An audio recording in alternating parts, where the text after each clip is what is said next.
नमस्कार, बहुत स्वागत है आपका हमारे छत्तीसगढ़ के इस बुलेटिन में। मैं हूं रीनू। अंबिकापुर की सड़कों पर फिर दिखी स्टंटबाजी, जहां स्टंटबाजी से सड़कों पर राहगीर डर गए। आत्मानंद स्कूल बतौली के छात्राओं ने स्टंटबाजी की है। फेयरवेल पार्टी मनाने ये छात्र पहुंचे हुए थे। स्टंटबाजी का वीडियो सोशल मीडिया पर वायरल हो रहा है। बड़ी खबर अंबिकापुर से है, जहां पर सड़कों पर फिर से स्टंटबाजी देखने को मिली है। स्टंटबाजी से सड़कों पर राहगीर डर गए। आत्मानंद स्कूल बतौली के छात्र छात्राओं ने स्टंटबाजी की, जहां फेयरवेल पार्टी मनाने पहुंचे थे छात्र। स्टंटबाजी का वीडियो सोशल मीडिया पर वायरल हो रहा है। तो ये देखिए, तस्वीरें आपके सामने हैं जब स्टंटबाजी का ये वीडियो सोशल मीडिया पर वायरल हो रहा है। अंबिकापुर की पूरी खबर है, जहां पर स्कूल के छात्र छात्राओं ने स्टंटबाजी की और इससे राहगीर काफी डरे हुए नजर आए।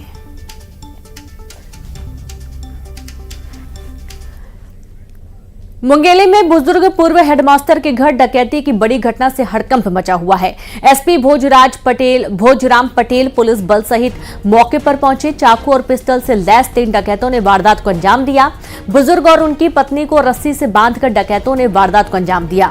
3 लाख से ज्यादा कैश, 10 तोला सोना और 1 किलो चांदी के गहने ले गए। लोरमी थाना इलाके के मसना गांव में ये वारदात हुई है।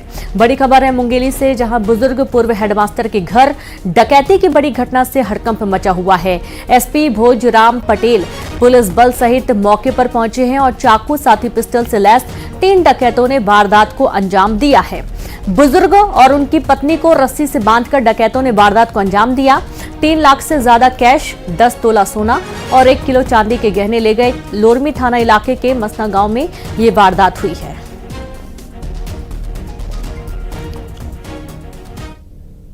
मेरे 2 लड़की और उसकी मम्मी के तीनों की टोटल गहना लेकर चली गए हैं और लगभग 3 लाख रुपए टोटल गहना, सोना चांदी, कुछ भी एक सिक्का नहीं छूटा है। इस टाइप का वो लोग लूटपाट किए हैं घर में।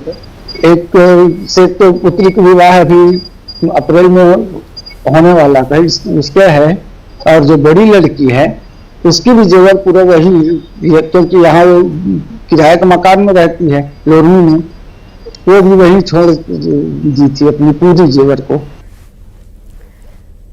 और चलिए अब बात करेंगे आवारा आतंक की। जी हां, रायपुर में कुत्तों ने मासूम पर हमला कर दिया। जिंदगी और मौत से जूझ रहा है मासूम, जहां शरीर में 100 से ज्यादा जगह दांत के निशान पाए गए हैं। गली में खेल रहा था मासूम और गली से मासूम को खींचकर खाली प्लॉट में ले गया कुत्तों का झुंड। वार्ड 9 की पूरी घटना बताई गई है। गंभीर हालत में मासूम का अस्पताल में इलाज चल रहा है। काफी गंभीर चोट के निशान है, यहां तक कि सिर के ऊपरी हिस्से में काफी गहरे जख्म के निशान पाए गए हैं। और कुत्तों ने जिस तरीके से इस मासूम बच्चे पर हमला किया है, उससे ये साफ जाहिर है कि मासूम बच्चों की जान अब संकट में है, क्योंकि आवारा कुत्ते गलियों में घूम रहे हैं और इससे जो छोटे बच्चे स्कूल आना जाना करते हैं या घरों से बाहर निकलकर खेलते हैं, और ऐसे में जब अकेले मासूम को इन कुत्तों का झुंड देखा तो उसके बाद इस बच्चे को खींचकर खाली प्लॉट में ले जाया गया और वहां पर कुत्तों ने अपने भूख मिटाने की कोशिश की और इस बच्चे का शिकार करने की कोशिश की गई। गनीमत रही कि बच्चे को बचा लिया गया, लेकिन फिर भी हालत काफी नाजुक बताई जा रही है और अस्पताल में इस मासूम का इलाज चल रहा है। काफी गंभीर हालत बताई गई है। गंभीर हालत में हॉस्पिटल में इलाज जारी है। तमाम उन दावों को एक बार फिर से याद किया जा रहा है जिसमें कहा जाता है कि कुत्तों को रोका जाएगा। जिस तरीके की घटनाएं हो रही हैं, कोई ना कोई नए प्लान बनाए जाएंगे ताकि इस तरीके की घटनाएं फिर से ना हो। यूपी के सोनभद्र में छत्तीसगढ़ के श्रद्धालु हादसे का शिकार हो गए। तेज रफ्तार ट्रक ने श्रद्धालुओं से भरी बस को टक्कर मार दी और हादसे में 6 यात्री घायल हो गए। कुंभ स्नान करके 42 श्रद्धालुओं का दल छत्तीसगढ़ लौट रहा था। टक्कर के बाद ट्रक चालक फरार हो गया। पिपरी थाना क्षेत्र के मुरधवा में यह हादसा हुआ है। बड़ी जानकारी आपको दे रहे हैं। यूपी के सोनभद्र में छत्तीसगढ़ के श्रद्धालु हादसे का शिकार हो गए। तेज रफ्तार ट्रक ने श्रद्धालुओं से भरी बस को टक्कर मार दी और हादसे में 6 यात्री घायल बताए जा रहे हैं। कुंभ स्नान करके 42 श्रद्धालुओं का दल छत्तीसगढ़ लौट रहा था। टक्कर के बाद ट्रक चालक फरार हो गया। पिपरी थाना क्षेत्र के मुरधवा में यह हादसा होना बताया गया है।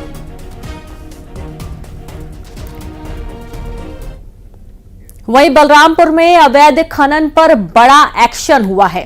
सरकारी जमीन पर अवैध खनन करने वाले जेसीबी मशीन को जब्त किया गया। ग्रामीणों की शिकायत पर यह कार्रवाई हुई है। जेसीबी को थाने लाते समय चालक ने गाड़ी भगाने की कोशिश की और इससे गली में खेल रहे बच्चे बाल बचे। चाबी लेकर जेसीबी चालक फरार हो गया। रामानुजगंज के नायब तहसीलदार ने यह कार्रवाई की है। बड़ी खबर आपको दे रहे हैं बलरामपुर से, जहां पर अवैध खनन पर यह बड़ा एक्शन हुआ है। सरकारी जमीन पर अवैध खनन करने वाले जेसीबी मशीन को जब्त किया गया। ग्रामीणों की शिकायत पर यह कार्रवाई हुई है। लेकर के बाहर में बैठते हैं सभी लोग, महिलाएं बच्चे लोग सभी लोग बैठते हैं। बच्चे लोग खेल रहे थे और जेसीबी इतना रफ्तार में आया है कि तार को तोड़ते हुए और नीचे चला गया। बच्चा लोग अपना भाग के जान बचाया, जने तने छितरा गया और हम लोग भी चिल्ला के इधर हो गए। ऐसा किया है। कितने बच्चे लोग लगभग खेल रहे थे? लगभग 10 बच्चे खेल रहे होंगे। जो जेसीबी चला तो नीचे उतर करके दोनों लॉक किया, इसके बाद उतर के भाग गया। कि जेसीबी द्वारा वहां पर अवैध खनन किया जा रहा था, तो हमें जानकारी मिली और हमने उसे रोका गया और वहां पर जांच करने के बाद देखा गया कि वो शासकीय जमीन था।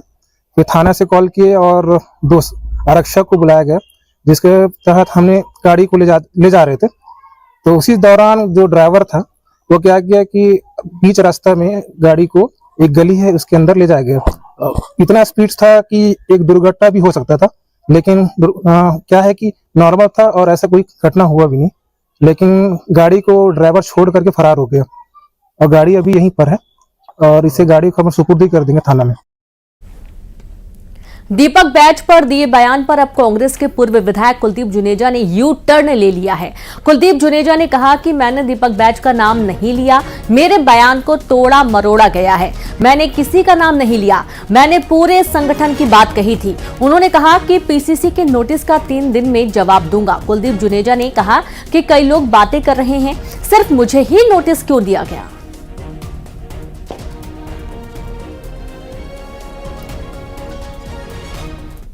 देखिए, पहली बात तो आप लोग गलत वो बता रहे हैं कि मैंने दीपक बैज के खिलाफ कुछ आरोप लगाया है।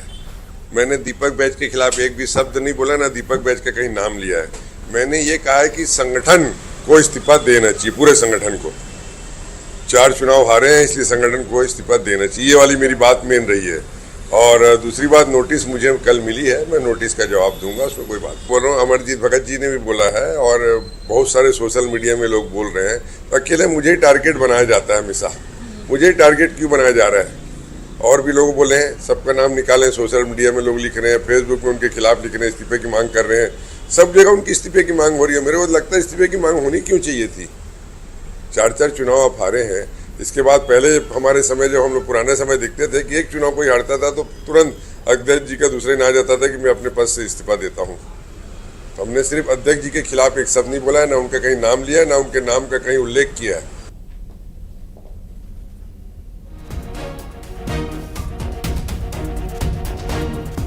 और चलिए सीधे रुक करेंगे, संवाददाता ममता लांजीवाल जुड़ गई है। ममता, दीपक बैज पर बयान दिया गया और अब कांग्रेस के पूर्व विधायक कुलदीप जुनेजा ने यू टर्न ले लिया है इस बयान से।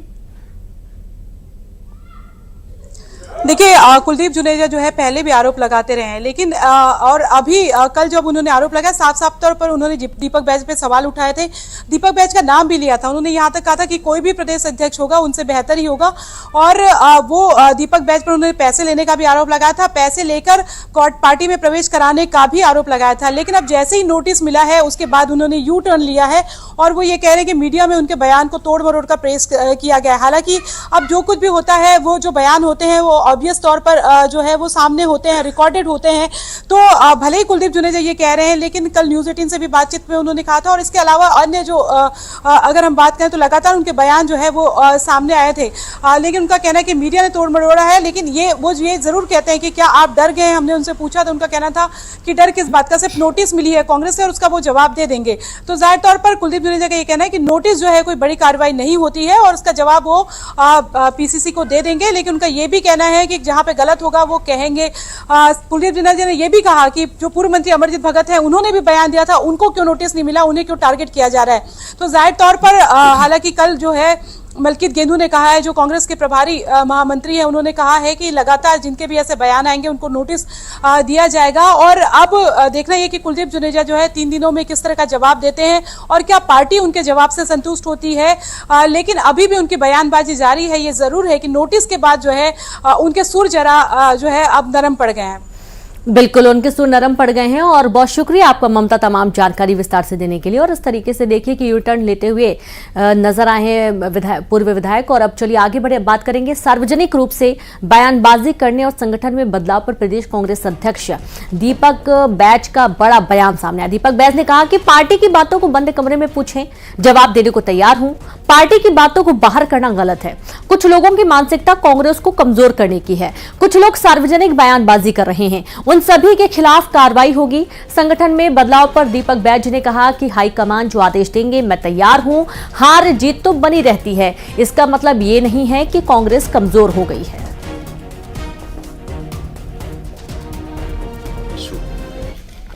अगर कोई मुझसे बोलता है तो मैं सुनने को तैयार हूं, लेकिन बंद कमरे में। मैंने कहा पार्टी का गाइडलाइन है, पार्टी का अनुशासन है कि पार्टी के हमारे नेताओं को, हमारे कार्यकर्ताओं को कब बोलना चाहिए, कहाँ बोलना चाहिए, किस परिस्थिति में बोलना चाहिए, वो सब चीज़ उनको सब पता है। लेकिन इस तरह से बयान देकर कुछ लोग पार्टी को कमज़ोर करना चाहते हैं। इसका मतलब क्या हम चुनाव हार गए तो क्या कांग्रेस कमज़ोर हो गई?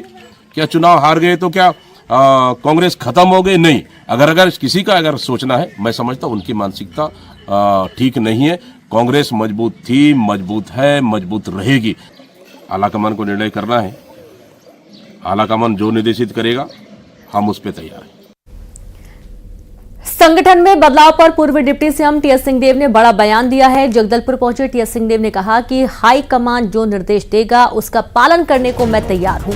सबको लेकर चलना ही प्रमुख बात है। साथ ही टीएस सिंहदेव ने कहा कि सभी को बयानबाजी से बचना चाहिए, पार्टी फोरम में अपनी बात रखनी चाहिए। उन्होंने कहा कि ईवीएम पर खुद मुझे विश्वास नहीं है।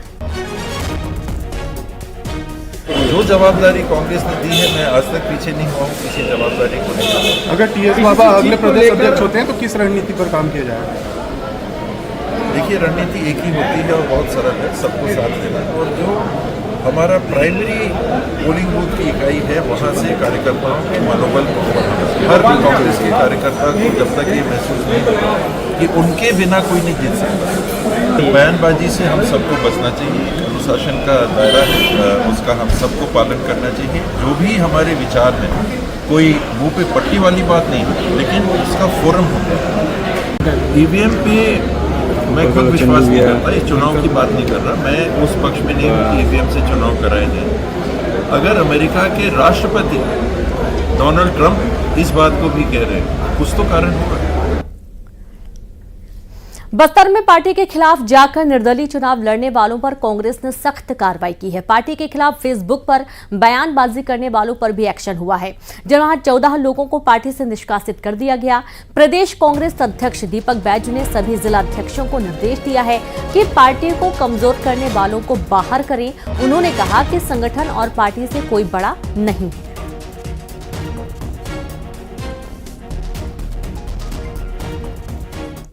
दिल्ली में कांग्रेस के महासचिव और प्रभारियों की बैठक हो रही है।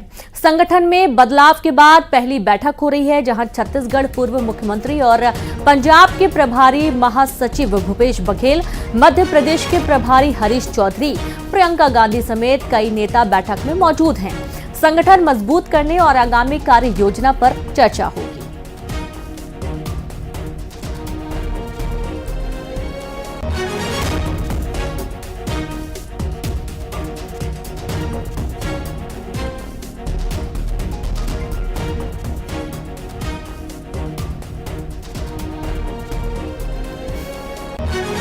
तो दिल्ली में कांग्रेस के महासचिव और प्रभारियों की बैठक हो रही है। संगठन में बदलाव के बाद पहली बैठक हो रही है।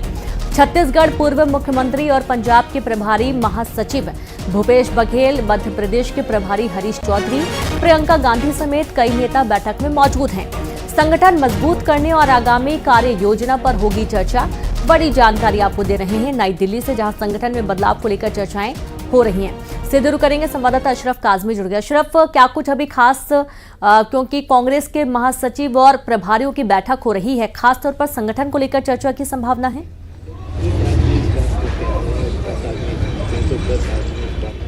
हाँ बिल्कुल, देखिए आज की जो बैठक है, ये जो अभी संगठन में बदलाव हुए हैं, प्रभारी महासचिवों नियुक्त हुए हैं और कुछ राज्यों के प्रभार बदले गए हैं, तो उसको लेकर ये अहम बैठक है। और कांग्रेस के अध्यक्ष मल्लिकार्जुन खड़गे ने इस बारे में बिल्कुल साफ कर दिया कि अब जो लोग आ रहे हैं, संगठन के प्रभारी बनाए गए हैं, तो उनको जिम्मेदारी तय करनी होगी, यानी आगामी जो चुनाव होंगे, चाहे वो जिस स्तर के हो, तो किसी न किसी को जवाबदेह होना पड़ेगा। ये उन्होंने अपनी भाषण में बात की। साथ साथ उन्होंने ये भी कहा है कि हमें ऐसे लोगों को जोड़ना है जो कांग्रेस की विचारधारा के साथ जुड़े हों और हमें बूथ स्तर तक पार्टी को मजबूत करना है।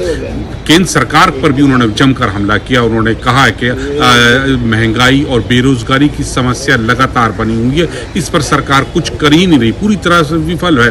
अमेरिका से लोग यहाँ पर भारत डिपोर्ट किए जा रहे हैं, वो बेड़ियों में आ रहे हैं, और जो शाकाहारी लोग हैं उनको मांसाहारी भोजन दिया जा रहा है। तो इस तरह से उन्होंने सरकार के ऊपर भी हमला किया और फिर बिल्कुल, यानी कि सरकार पर उन्होंने नजर आ रहे हैं कांग्रेस संगठन। बहुत शुक्रिया आपका तमाम जानकारी के लिए। छत्तीसगढ़ में मंत्रिमंडल विस्तार की अटकलें तेज हो गई हैं। मुख्यमंत्री विष्णुदेव साय दिल्ली दौरे पर हैं और दिल्ली में वरिष्ठ नेताओं से मुलाकात करेंगे। मुख्यमंत्री साय वरिष्ठ नेताओं से मंत्रिमंडल विस्तार को लेकर चर्चा हो सकती है। तो वहीं संघ कार्यालय के उद्घाटन कार्यक्रम में भी शामिल होंगे और आज शाम को करीब 5:30 बजे होगा कार्यालय का उद्घाटन। प्रधानमंत्री नरेंद्र मोदी कार्यालय का उद्घाटन करने वाले हैं। तो बड़ी खबर है, छत्तीसगढ़ में मंत्रिमंडल विस्तार की अटकलें तेज हैं और मुख्यमंत्री विष्णुदेव साय इस समय दिल्ली के दौरे पर हैं, जहां वरिष्ठ नेताओं से मुलाकात हो रही है और मंत्रिमंडल विस्तार को लेकर भी चर्चा संभव है। देखिए, आज संघ कार्यालय के उद्घाटन कार्यक्रम में शामिल होंगे सीएम।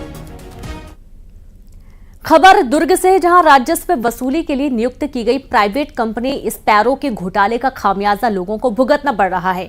पिछले साल ही स्पैरो कंपनी का अनुबंध निगम के साथ ही समाप्त हो चुका है। कंपनी ने सैकड़ों लोगों से करोड़ों की राजस्व वसूली की, लेकिन निगम के खाते में जमा नहीं किया। ऐसे में एक बार फिर से निगम के अधिकारी उन लोगों के घरों में पहुंच रहे हैं जो अपने टैक्स जमा करवा चुके हैं। कुछ लोगों को रसीदें भी नहीं दी गई हैं, कुछ ऐसे हैं जिनकी रसीद गुम हो गई है। अधिकारियों की माने तो कंपनी ने करीब 60 लाख की राशि नगर निगम के खाते में जमा नहीं की है। संवाददाता मिथिलेश जुड़ गए हैं। मिथिलेश, राजस्व वसूली को लेकर अब सवाल उठ रहे हैं कि राशि तो जमा की गई है, लेकिन अब वो जमा हुई ही नहीं है, रसीदें गायब हो चुकी हैं। क्या है पूरा मामला? देखिए, बिल्कुल नगर निगम दुर्ग ने एक निजी कंपनी थी स्पैरो कंपनी, जिसको राजस्व वसूली का ठेका दिया था। ये जो कंपनी थी वो करीब 2016 से लेकर जो है 2023 तक ये अपना काम कर रही थी और लगातार इसका काम चल रहा था। इसके जो बकाये, इसके ये कहा जाए कि इसके जो सर्विस टैक्स जो है वो नगर निगम देता था, करीब 3% है। अभी इसका अनुबंध समाप्त हो गया है, अब इसको वापस जाना था। ऐसे में इसने जो निगम में राजस्व जमा कर रहा था वो उसने जमा नहीं किया है। ऐसे करीब 60 लाख रुपए बताया जा रहा है कि जिसने जमा नहीं किया, और बल्कि निगम से जो है अपना वो लेता रहा, सर्विस चार्ज भी लेता रहा और वहां पे टैक्स जमा भी नहीं किया। ऐसे करीब 60 लाख रुपए बताया जा रहा है। वहीं पर अब जो है निगम के जो अधिकारी, जब वो निगम स्वयं जो है वो टैक्स जमा करने के लिए लोगों पर प्रेशर बना रहा है, तब ये पता चल रहा है कि स्पैरो कंपनी ने पहले ही उनसे टैक्स ले लिया है और उनको बकाया दिखाया जा रहा है। तो अब उनको जो दुगनी राशि जो है वो बताई जा रही है कि अब उनको दुगना जमा करना पड़ेगा। ऐसे में जो है नगरवासी चाहे तो चाहे कहा, करीब सैकड़ों लोग हैं जो जिन्होंने पहले। जी बिल्कुल, बहुत शुक्रिया आपका मिथिलेश तमाम जानकारी देने के लिए। और चलिए अब देखेंगे 20 बड़ी खबरें तेज अंदाज में।